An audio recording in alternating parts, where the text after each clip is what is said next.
चलिए आज हम लोग देखेंगे अध्याय 3 प्रश्नावली 3.3 के प्रश्न संख्या 1 के 5 नंबर प्रश्न। क्लियर है? तो आइए प्रश्न को पढ़ते हैं। प्रश्न क्या कह रहा है? निम्न रैखिक समीकरण युग्म को प्रतिस्थापन विधि से हल करें। कौन विधि से हल करना है? प्रतिस्थापन विधि से। क्या होता है प्रतिस्थापन विधि से हल करने पर? क्या करते हैं? समीकरण फर्स्ट में x या y का मान निकालते हैं, कहाँ रख देते हैं? समीकरण सेकेंड में रख देते हैं। यही ना प्रतिस्थापन विधि होता है। एक समीकरण का मान निकालिए, x और y का मान निकालिए और उसको कहाँ रख दीजिए? समीकरण सेकेंड में। क्लियर है? कोई दिक्कत? सबसे पहले क्या करते हैं? इसको समीकरण फर्स्ट मान लेते हैं, इसको समीकरण सेकेंड मान लेते हैं। क्लियर है? बनाना है प्रतिस्थापन विधि से, इसलिए प्रतिस्थापन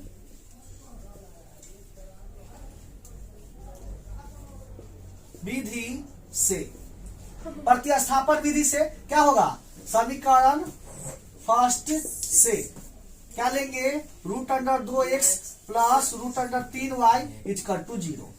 क्या होगा? √2x और यहाँ √3y उधर जाके माइनस हो जाएगा, माइनस √3y।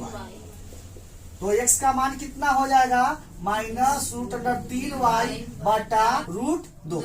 क्लियर है? इसको क्या करेंगे? समीकरण थर्ड मान लेंगे। क्लियर है? या एक्स वाई का मान कहाँ रखेंगे? समीकरण सेकेंड में। तो x का मान समीकरण सेकेंड में रखने पर तो क्या है समीकरण second? √3x minus √8y equal to 0। तो क्या होगा? √3 गुना x के जगह पर क्या रख दीजिएगा?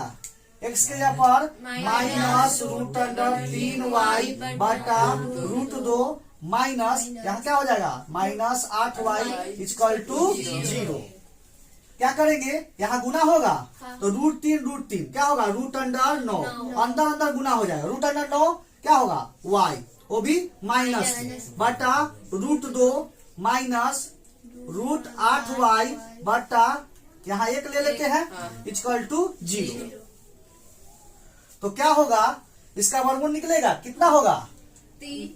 माइनस 3y बटा √2 माइनस √8y बटा 1 इक्वल टू 0। क्लियर है? यहाँ बटा 1 काहे लिए है? क्योंकि यहाँ पर अब भिन्न का घटाव निकालेंगे। क्लियर है?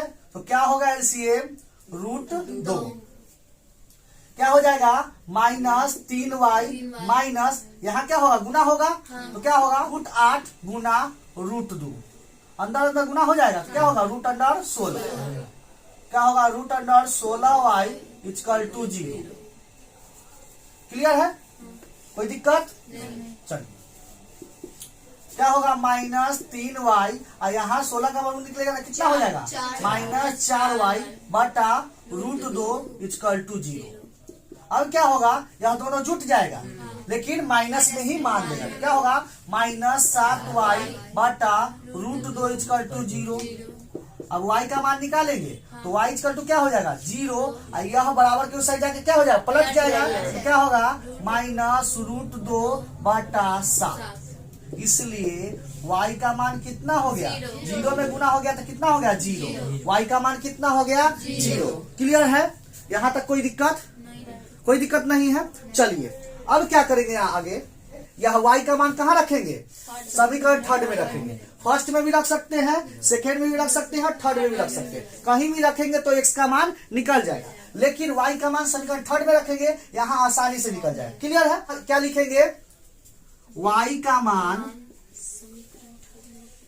समीकरण थर्ड में रखने पर, y का मान समीकरण थर्ड में रखने पर। क्लियर है? समीकरण थर्ड क्या है? x equal to √under minus 3y बटा √2। तो x इक्वल टू क्या होगा? माइनस √3 बटा √2 और गुना y के जगह पर कितना रखिएगा? 0। क्लियर है? अब देखिए यहाँ क्या होगा? 0 में गुना हो जाएगा तो कितना हो जाएगा? 0। कोई भी संख्या में 0 से गुना होता है तो कितना होता है? 0। तो इसलिए x इक्वल टू कितना हो जाएगा? 0। क्लियर है? कोई दिक्कत?